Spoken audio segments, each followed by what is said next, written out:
Meghan Markle and Prince Harry wrapped up their first day in the Big Apple Thursday by hosting a meeting on vaccine equity with Chelsea Clinton and other health experts at the World Health Organization, WHO, office in the United Nations, UN, building. The couple released a statement on Friday on the Instagram account for their non-profit Archewell saying they had partnered with the WHO to host a dialogue on the urgent need to achieve global vaccine equity. They were joined by some of the foremost leaders on public health, they said, adding that they are eager to do our part to end the COVID-19 pandemic. The Sussexes had been spotted emerging from the WHO office at 885 2nd Avenue in Manhattan late Thursday afternoon, carrying both WHO documents and documents featuring Archewell branding. The discussion on vaccine equity comes ahead of their appearance at Saturday's Global Citizen Concert, which is also focused on the same mission. In this room, we had a number of the foremost leaders on public health, pandemic preparedness, scientific progress, and community building, the couple said in a joint statement. Today's meeting was a much appreciated opportunity to learn from some of the most respected experts who are working tirelessly to end this pandemic. Building on ongoing conversations we've had with global leaders over the past 18 months, today further reinforced our commitment to vaccine equity. We're so encouraged by the spirit of collaboration we heard throughout our conversation and are eager to do our part.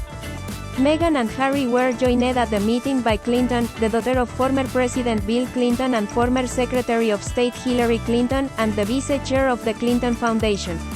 Other attendees included, WHO Assistant Director General Stuart Simonson, Director of Global Affairs at the Department of Health and Human Services Lois Pace, WHO Foundation CEO Anil Soni, WHO Director General Dr.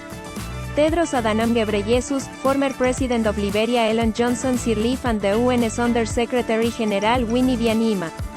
WHO Director General Ghebreyesus, who joined the meeting remotely, said he was grateful to Meghan and Harry for their work on the critical conversation on the vaccine. We're grateful to the Duke of Duchess of Sussex for working with us to bring together this critical conversation, said, reported Vanity Fair. We are at an important crossroads for vaccinating the world.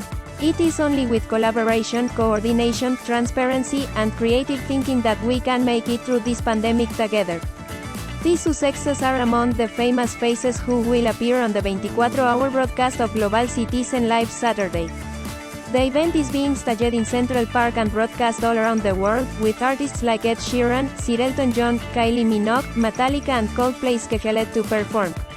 It was set up with the aim of urging world leaders to adopt a vaccine equity policy to help end the COVID-19 pandemic. Back in May, Meghan and Harry penned an open letter calling on the companies buying the COVID-19 vaccines to support this policy and ensure the shots are available to everyone. Thursday's vaccine equity meeting marked just one stop along Meghan and Harry's tour of New York City. On Friday morning, they paid a visit to AS 123 Mahalia Jackson School in Harlem where Meghan read to students from her children's book The Bench. Meghan sported a $5,840 Loro Piana cashmere coat and matching $1,680 pants for her visit to the public school which serves shelters for families without permanent homes. Her shoes are thought to be $665 Manolo Blahnik red suede pointed toe pumps. She accessorized her look with almost $300,000 worth of jewelry including her 271,000 libras engagement ring, a $3,300 diamond ring from her first engagement with Harry as his fiancé, Princess Diana's 17,800 libras Cartier tank watch and a gold bracelet. Data from NYC Department of Education reveals an estimated 95% of students at the public school fall on the Economic Need Index, meaning they face economic hardship, based on temporary housing, eligibility for public assistance and census poverty rates. A total of 94% of students are also eligible for free meals, according to Public School Review.